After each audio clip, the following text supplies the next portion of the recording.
Musicmedic's Neopads were a game changer for me as a saxophone player. Today, we're going to dive into this tenor saxophone and see if they may be beneficial for you too.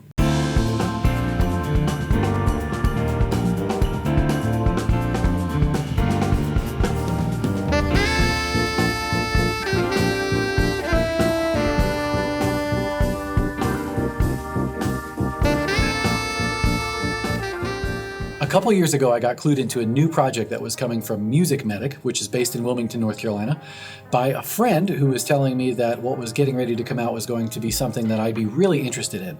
When the announcement came out about the Neopads, I was hooked pretty instantly. The concept is really simple: pads that don't leak. I know a lot of saxophonists are going to scoff at that, but hear me out. This new system that they came out with is essentially a self-leveling pad that floats inside the key cup. This means that even if the metal shifts on your horn a little bit, a rod or whatever, that the pad should still seal, pending that that's not like a massive dent or something going on in there. In the key cup, there's a nipple of sorts that snaps into a pad that has a special connector. When snapped into place, the pad is able to move around and then kind of level itself against wherever the tone hole is. In fact, the system is so simple that if you have a pad that has kind of broken down over time, moisture or whatever it is, that you can actually take a pad out and snap a new one in minutes, depending on how much key work you need to take off of the horn. There are a few things that you need to consider with this system. Firstly, in order to get Neopads installed, your horn needs to be freshly overhauled or in really good shape. In the case of my tenor, when I sent it to them, it was in great shape because I like to take care of my things, and so they didn't have to do any body work to put the system in. Secondly, and certainly with my tenor here, there are a couple of pads on a saxophone that are actually too small to use the Neopad system with. I'm almost positive that they told me that was just 3 pads, including the octave key, but I can't quite remember at the moment. So backing up, January of 2024, I actually sent this tenor to Musicmedic to get the Neopad system installed.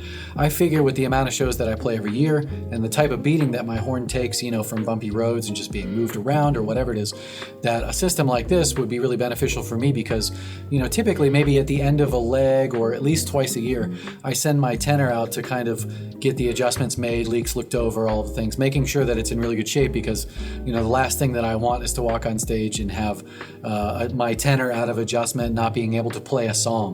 So my update on this is that today, December 2nd, 2024, I've played 142 World Tour shows this year with no leaks in that tenor. So the results were no downtime on stage with my saxophone because it needed to be adjusted, no sending my saxophone out and spending a ton of money getting it repaired a couple of times a year, and overall an incredibly consistent instrument all year long. What a wonderful thing. So my maintenance has gone near zero with this instrument, especially because, like I said, I try to take care of it. I handle it as well as I can to make sure that nothing's changing, moving around on the instrument. But there are a couple of things maintenance-wise that I've had to learn about this pad system that I have been able to do myself, which also has been really, really easy.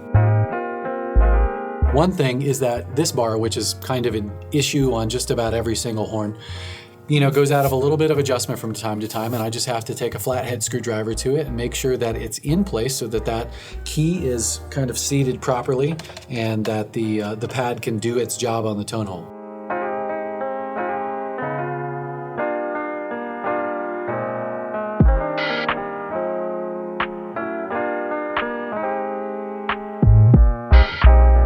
The second thing is that I think I'm going to do a repair myself a little bit and actually add another washer underneath this part of the Neopad's pad system on my B key so that it has an easier opportunity to seal. I didn't realize actually how hard I squeeze the saxophone sometimes when I play, and it has compressed just a little bit. So I forgot to add this in before, but when I pull my saxophone out each day, I just make sure to play through all the keys one time with my fingers, and then the pads kind of find their home. Just in case you're worried about those pads kind of moving around in transit or whatever it is, this is the way to reset them into playing position. So now that I've had so much success with this pad system, I'm going to send my baritone out next week to get the Neo pads in it as well.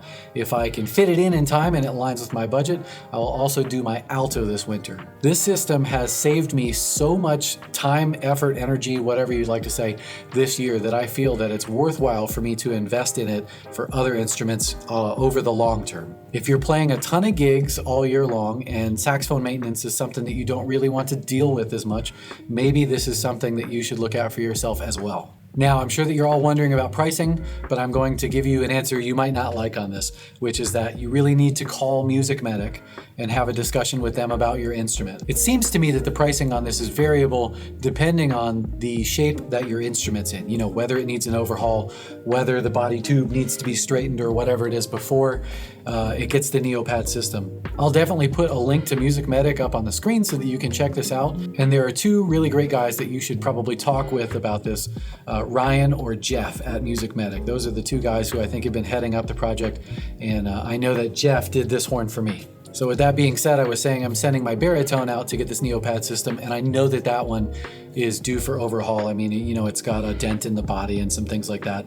It's never really mechanically been gone over at that level, so I'm sure that this one is going to be more expensive than my last one was. So thank you very much for checking out this video. I hope that you enjoyed getting to hear a little bit about the Neopads that I've really been enjoying. If you have any questions about my experience with Neopads this year, like I said, I did 142 shows with those and no leaks. But if you have questions, just put them down below in the comments section and I'll answer them as best as I can for you. Thanks again, and please keep watching my channel as I have some more really cool gear videos coming up.